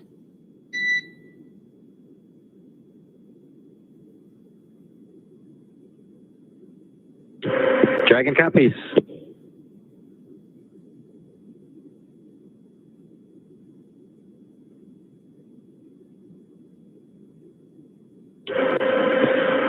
Well, everyone, welcome aboard Dragon. My name is Doug. Next to me is Bob. You probably know him. We're so glad to be with you this evening and welcome you on board Dragon. Got a couple things we want to talk about first before we kind of show you around. The first is kind of a tradition we've had over the years with spacecraft going way back to the Mercury era. And then a tradition that's been carried on ever since with all our space vehicles, including the Soyuz. We're given the honor to name this capsule. I know most of you at SpaceX especially know it as Capsule 206, but I think all of us thought that we could maybe do a little bit better than that. So without further ado, we would like to welcome you aboard Capsule Endeavour. We chose Endeavour for a few reasons. One, because of this incredible endeavor NASA, SpaceX, and the United States has been on since the end of the shuttle program back in 2011. The other reason we named it Endeavour is a little more personal to Bob and I. We both had our first flights on Shuttle Endeavour, and it just meant so much to us to carry on that name. That's what we decided to go with. So we hope you enjoy that name, and once again, welcome on board. Well, good evening, everybody, and welcome aboard Endeavour, the SpaceX vehicle headed to the International Space Station. Today, we accomplished the first flight off the Florida coast in quite some time, and Doug and I were really proud to have an opportunity to be a part of that. We're doing it in a brand new spaceship, a spaceship that's a lot different than its namesake Endeavour, the space shuttle, in that it has touch display screens that allow us to accomplish most of the interfacing requirements that we have. We'll have Doug pans over and points at the display in front of me. You can see the forward view that we had during the maneuvers that we most recently did. You can look out the window. It looks like the centerline camera doesn't have a lot of content on it now. We're kind of pointed into space so that the windows can see the Earth below us. But we've got the capability to interface with the vehicle, and it's kind of interesting. There's a command. This little button over here is actually what the commands are for our displays. One thing that does get lost is there is a extensive button panel down below as well. So over on this side, we can turn the displays on and off, as well as send some commands for some contingency situations.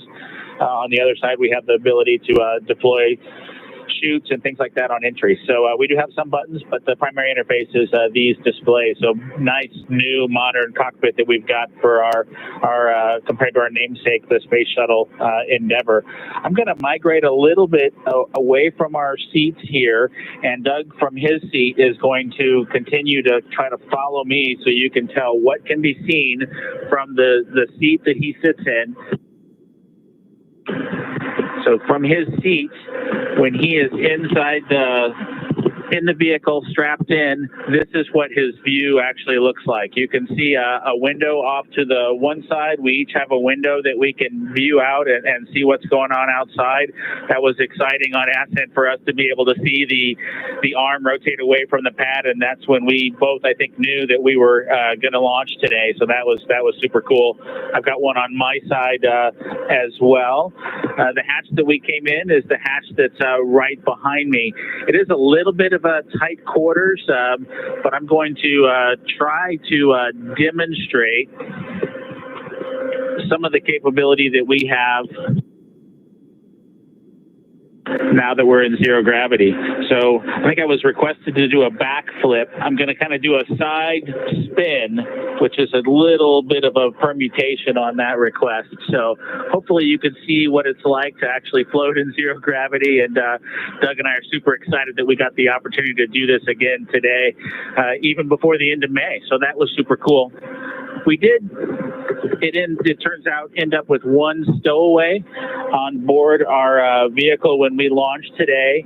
It was not just Doug and I who accomplished the launch here. We do have an Apatosaurus aboard. We both have two boys who are super interested in dinosaurs. And we collected up all the dinosaurs between the two houses, and Trimmer, the Apatosaurus, got the vote from the boys to make the trip into space today with us. And so that was a super cool thing for us to get a chance to do for both of our sons, who I hope are super excited to see their toys floating around with us on board. I'm sure they would rather be here given the opportunity, but hopefully they're proud of this as well.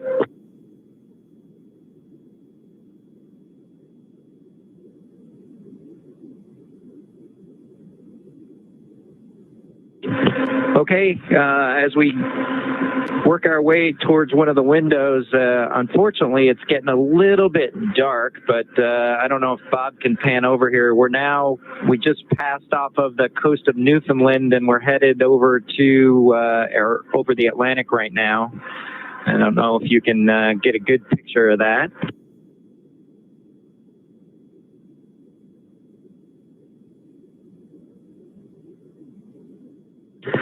Anyway, hopefully you enjoy that view as we pass over the Atlantic. And I think with that, we will work ourselves back into the seats and wrap things up for this evening.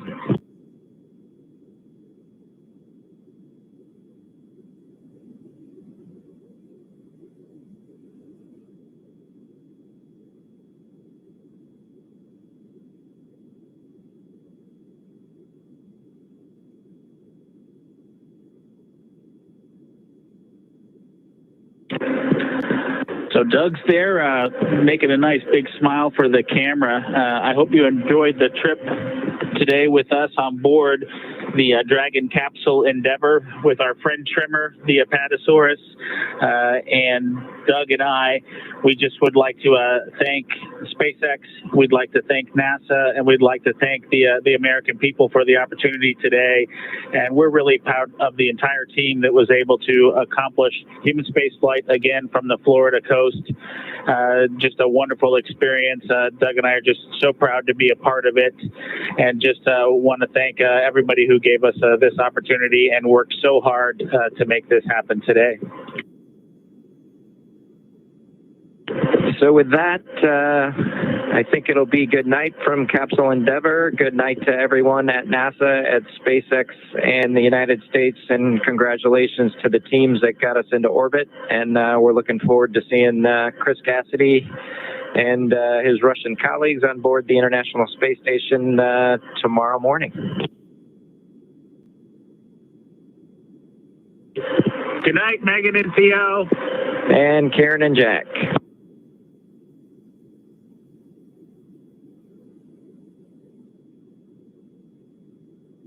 And Dragon SpaceX, thank you so much for that. I know everyone really enjoyed seeing Dragon and seeing how much all of you are, or the two of you are enjoying it.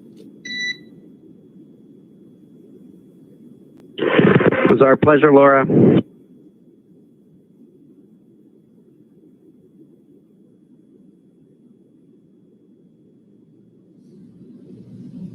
In case if you've just joined us, that was our first look inside the Crew Dragon capsule with Bob and Doug. Our first opportunity to hear what their experience has been like thus far. I think I can speak on behalf of anyone that's involved in this program that we're really honored that you guys chose such a meaningful name for the capsule. And we're very proud to have Bob and Doug, our favorite dads in space, on board Capsule Endeavour. As of now, we have completed 3 of 5 major burns. And as you heard Bob and Doug mention, they're going to be going to bed pretty soon. But we have one more thing coming up before then. Yeah, and hi everybody. I'm Leah Cheshire of NASA, here to journey with you through these overnight hours as the crew is still on their way to the International Space Station. We've got some big things coming up. In about 45 minutes, we'll be looking for the crew to have their PMC, or private medical conference. These are standard for every astronaut flying in space, and they actually date back to the Apollo missions. Well, we're really happy to have you on board. I'm sure Dan was exhausted. And yeah, like we mentioned before, we're going to be bringing you coverage throughout the entire mission, overnight, yes, all the way through until Bob and Doug actually hop on board the International Space Station early tomorrow morning. It is a 19-hour journey to the station, and at this point we are approaching T plus 3 hours and 30 minutes. So it's safe to say they've got a ways to go, but as we just saw from that awesome look inside the capsule, it seems like they're getting pretty cozy in there. Yeah, that's a pretty good view. I mean, we got to see the whole thing. We got to see the screens and their seats, which will turn into beds. Mm-hmm. Correct? They'll stay they will sleep in their seats, but the seats will keep the shape that they're in currently. So they will be in a bit of a chair position, different than their beds on the International Space Station. But yeah, so those PMCs, or private medical conference, is basically the last thing that they have to do before they get to take a well-deserved sleep. Yeah, they'll be able to talk to medical doctors, NASA flight doctors, they're flight surgeons as they're sometimes called on the ground, talking through their health and getting the feedback on their current status. All of the crew members have a flight surgeon assigned to their mission.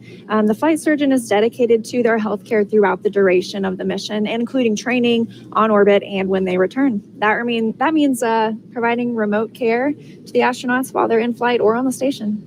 I think it's safe to say that, all of us that have been experiencing the global pandemic that we have, receiving something so important as healthcare virtually, it was something new for a lot of us. But, this type of healthcare procedure is standard procedure for NASA astronauts because, of course, we have to be looking out for any changes in their health and just general health checks while they're on station and, the entire journey up to station.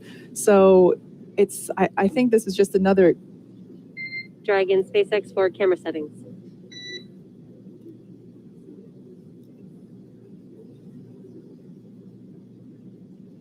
Go ahead, Laura. Just wanted to let you know that all the interior cameras are off and we will leave them in this configuration until post-sleep. Okay, we copy. You'll leave the interior cameras in the off position until post-sleep. That is correct. And we have also powered off the floater camera, so you are go to store it if you would like.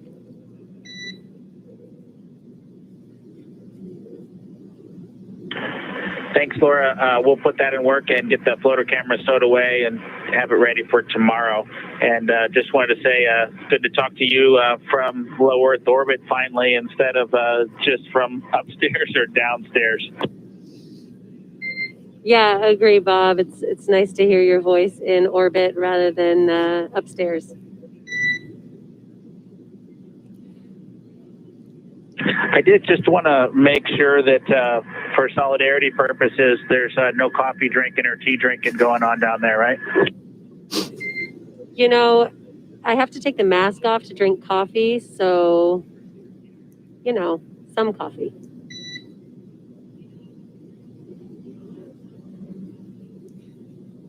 So that back and forth that we just heard there between Crew Dragon and Mission Control here in Hawthorne just letting them know that all the cameras are now turned off, and they'll stay turned off until after the post-sleep, or basically until Bob and Doug are wide awake tomorrow morning. And that's just for privacy purposes, obviously, while they're doing their health check and sleeping.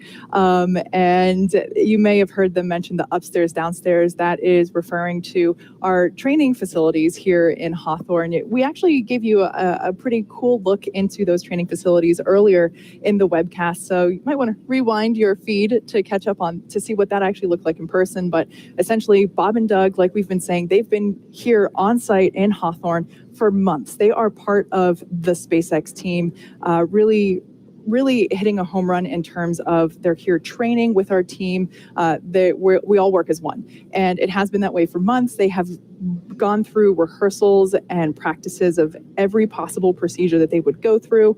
And so that's where that upstairs, downstairs comes in, because mission control would be down here as they're walking through the procedures in the upstairs training capsule. And of course, they're not allowed to drink any caffeine until they get to station. So that's a nice little thought that mission controllers might also be withholding in solidarity, but a difficult task, I'm sure. Yeah, it's been a long day for everybody, so I can understand where, I don't know, they might have to sneak one in and not tell the crew. Yeah. Who knows? We'll see.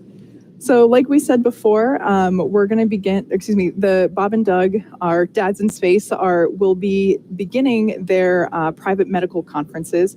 Again, those are just standard for every astronaut flying in space. It happens regularly, and it's just an indication that, or their opportunity to connect with their flight surgeon. Keep in mind that the flight surgeon is assigned to their mission specifically.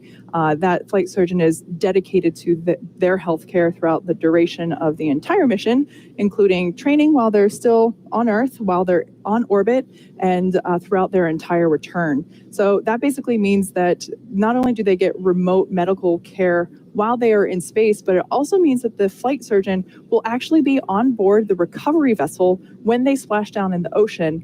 And that flight surgeon will be the first person that they really get the chance to talk to, aside from the recovery crew members themselves. But as soon as they emerge from the capsule post splashdown, they get another medical evaluation right there on the recovery vessel. Yes, and so we, as we mentioned, are on our way to the International Space Station in the Crew Dragon, now named Endeavour, and keeping an eye on everything happening in Mission Control Houston for us is Courtney Beasley. We're going to toss it to Courtney. Tell us what's up, what's going on over there?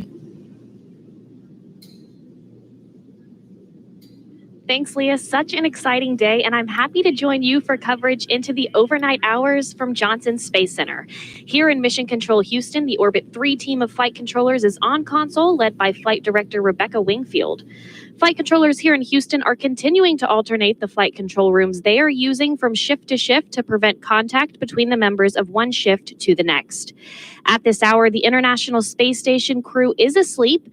The trio, NASA astronaut and station commander Chris Cassidy and Roscosmos cosmonauts Anatoly Ivanishin and Yvonne Wagner, went to sleep around 4:30 p.m. Central Time, just a little over an hour ago. They'll continue that sleep period until around 1 a.m. Central Time on Sunday morning, ready to begin an exciting day of work. Then around 5:35 a.m. Central Time, Cassidy has a rendezvous conference with ground controllers to review rendezvous procedures that the Crew Dragon crew will be executing later in the morning. He'll then move to begin to set up tools, and that will be just the start of a long day before the hooks are driven to form a hard mate between Crew Dragon and the International Space Station. Cassidy will then work in tandem with Bankin and Hurley to equalize pressure to ensure there's a tight seal between Crew Dragon and the International Space Station before they open the hatch to greet their new crewmates, who will become members of the Expedition 63 crew at the time they float into the Harmony module. For now, all systems are a go on the International Space Station side, so back to you, Leah and Kate at Hawthorne. Thanks, Courtney. We'll keep checking in throughout the night as Bob and Doug continue to make their way to the International Space Station. Looks like right now, based on the ground tracker that we just saw on your screen, they are over Central Africa.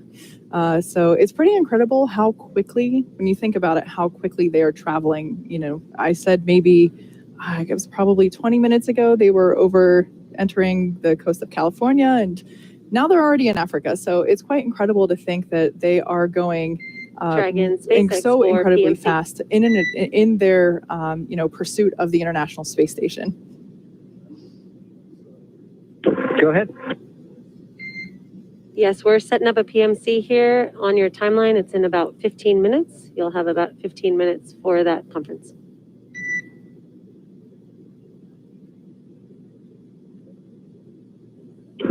Copy that. We can start early or whenever they're ready.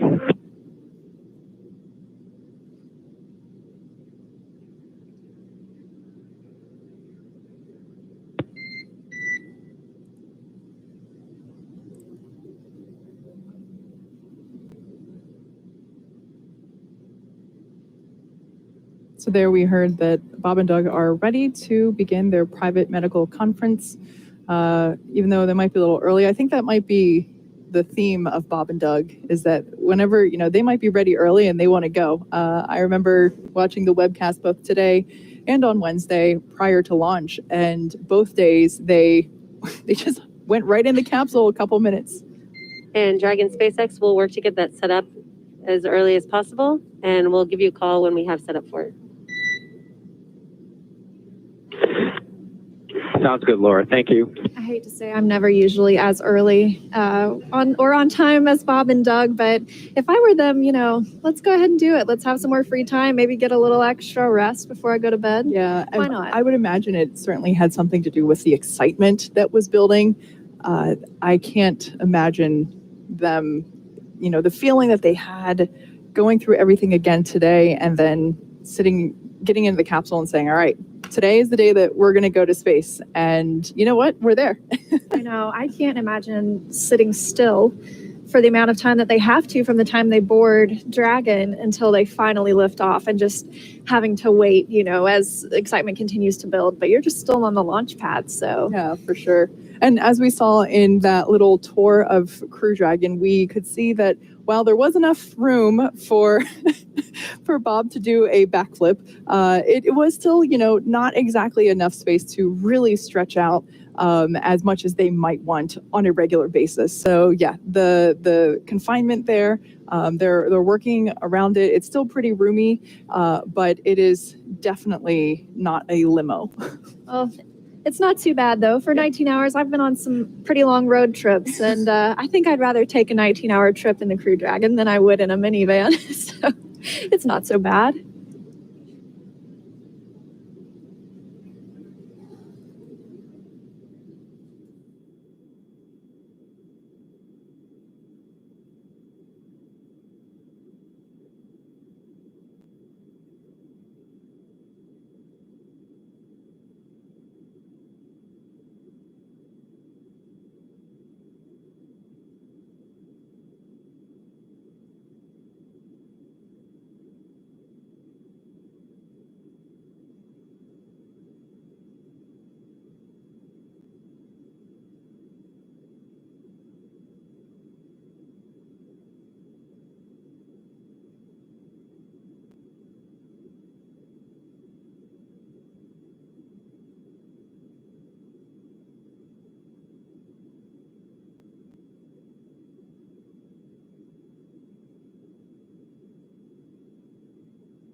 So when Doug and Bob arrive at the International Space Station tomorrow morning, going to be a pretty exciting time. It's been a very exciting day so far. Thanks for tuning in and joining us as they continue their journey. They will be greeted by 3 Expedition 63 crew members currently living aboard, and I know they'll be looking forward to seeing their friends. Currently aboard the International Space Station is NASA astronaut Chris Cassidy, also serving as the commander of the space station.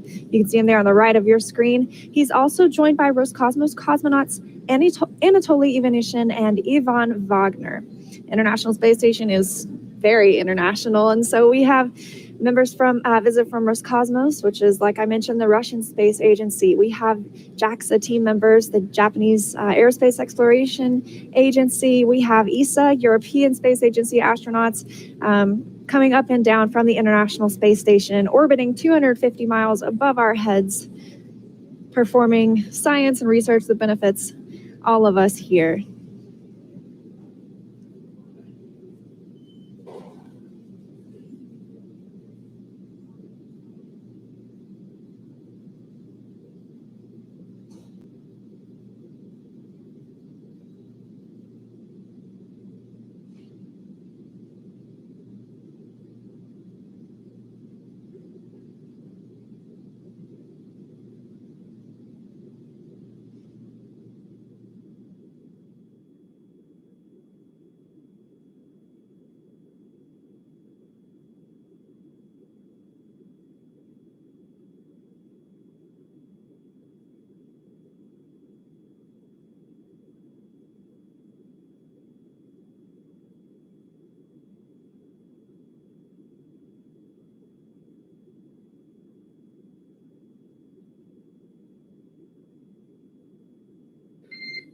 Dragon SpaceX for PMC.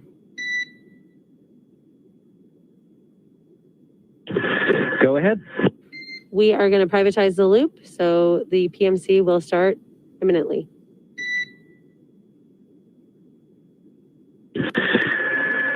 We copy.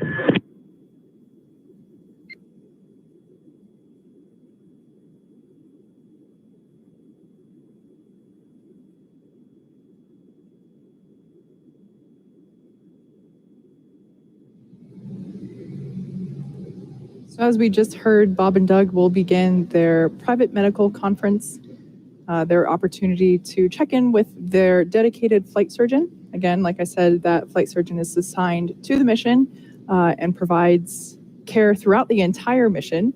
And this is the opportunity, the first opportunity that Bob and Doug will have post-launch to check in with the flight surgeon and just make sure that everything is still going good. Yeah, and as we mentioned earlier, this is something that astronauts on the space station have access to, and actually it's something that we do after every single spacewalk. The astronauts will come in and doff their suits and their helmets, and then the first thing they do is they go and have a private medical conference and, share any of their concerns or if they're feeling well, but they always have that option. Yeah, it's been really interesting to see in today's mission all of the opportunities where we're talking about something. So for example, the meals that Bob and Doug eat, how, there is space food, but the space food that they eat on the station is different than the space food that they ate and will be eating throughout their on-orbit portion as they're chasing the station down. And it's really interesting to see how the differences and similarities between when they are on station and while they're off station or catching up to it. There's a lot of repeated activities for reliability in terms of not only the hardware, but the hardware on the capsule, but the hardware as in Bob and Doug, their bodies. That is obviously a really important piece of hardware that we need to make sure is fully operational at all times. Yeah, absolutely.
All right, we are coming up to T plus 3 hours and 49 minutes. And at this point, we're going to toss it over to Courtney Beasley to give us an update from Houston Mission Control. Thanks, Kate. Here in Mission Control Houston, the Orbit 3 team of flight controllers is on console, led by Flight Director Rebecca Wingfield. The controllers here in Houston are continuing to alternate the flight control rooms they are using from shift to shift to prevent contact between the crew members of one shift to the next. At this hour, the International Space Station crew is asleep. The trio, NASA astronaut and station commander Chris Cassidy and Roscosmos cosmonauts Anatoly Ivanishyn and Ivan Wagner, went to sleep around 4:30 p.m. Central Time. They'll continue that sleep period until just about 1 a.m. Central Time Sunday morning, ready to begin an exciting day of work. Then around 5:35 a.m. Central Time, Cassidy has a rendezvous conference with ground controllers to review rendezvous procedures that the Crew Dragon crew will be executing later in the morning. He will then move on to begin setting up tools that will be used for leak checks between the space station and Crew Dragon after docking, as well as setting up photo TV equipment to capture the historic hatch opening later that day. From there, Cassidy will move into his midday meal. Then around 8:25 a.m. Central Time, Cassidy will begin monitoring the approach of Crew Dragon, the moment we've all been waiting for. He'll be monitoring the approach from the cupola workstation on board the International Space Station as it begins its approach initiation burn. Once the hooks are driven to form a hard mate between Crew Dragon and the International Space Station, which is scheduled for 9:44 a.m. Central Time, Cassidy will then work in tandem with Bankin and Hurley to ensure there are no leaks between the two systems. And for now, all systems are still a go for the International Space Station and Crew Dragon's arrival. So back to Hawthorne for updates from there. Thanks so much, Courtney. And you know, this is called DM2, Demonstration Mission 2, so it's still considered a test in a way. But the next thing coming up for Crew Dragon will be Crew 1, and that'll be a flight to the International Space Station, not with 2 astronauts this time, but with 4. That'll be Mike Hopkins, Victor Glover, Shannon Walker, and Soichi Noguchi. Yeah, so that's really exciting. That particular mission there, you can see the 4 astronauts slated for Crew 1 later this year. They're on your screen. That particular mission will be longer in duration, as it is an actual mission, and something that I've been really interested in hearing about throughout the webcast and throughout, you know, all of the discussions that we've been having leading up to this is really the change in ability in doing science on the station is with the addition of a crew, especially as many as 4 people. So I know Chris Cassidy is certainly looking forward to having his buds Bob and Doug join him on station. But when you have a crew of 4 people heading up there, and I'm not sure how many NASA astronauts or US astronauts will be on board at that point, but it's safe to say that the amount of science that we'll be able to have done on station, because remember, it is an orbiting science laboratory.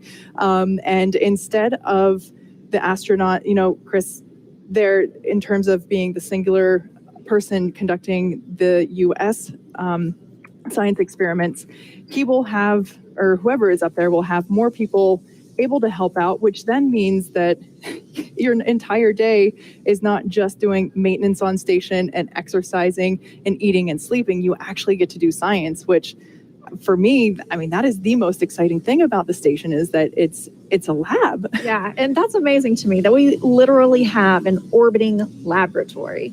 And so we typically have 2 or 3 NASA astronauts on the station, at least recently. So to automatically have 4 and maybe even be meeting more there, I can only imagine how the numbers will go up during that time that they'll be able to spend in the lab. Exactly. So yeah, we're definitely looking forward to that Crew 1 mission slated to happen later this year. As I mentioned earlier, my career here as a SpaceX engineer has led me to actually be part of the certification efforts for the flight hardware, which means that that capsule that those 4 lucky astronauts will be in, as you know, same as the Crew Demo 2 capsule, which we now know is named the Endeavour capsule. I've had the fortunate opportunity to work with the amazing teams. Dragon, SpaceX, Tom check.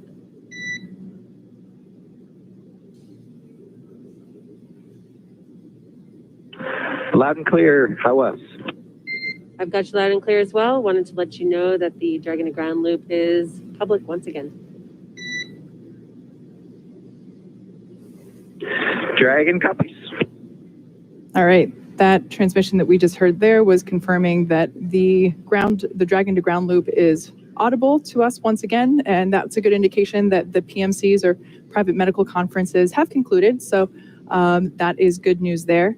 But yeah, as I was saying, I've had the wonderful opportunity to work with the amazing teams at SpaceX and NASA on this joint mission, and it is so awesome to see hardware in space actually, transporting astronauts to station. Obviously, something that we've been working towards and looking forward to for a very, very long time. Yeah, this means so much for the International Space Station to have this reliability brought back to American soil, so that we know we have partners here that are able to take us to low Earth orbit. And continue this almost 20 years now of continuous human presence on the International Space Station. Pretty incredible. Yeah, it's coming around in November. And so I think about it sometimes in the sense that there are people driving on the road today, or people who are 18 years old, 19 years old, who have never lived a day without somebody living in space. So true. That feels like the future to me. Mm-hmm. Absolutely.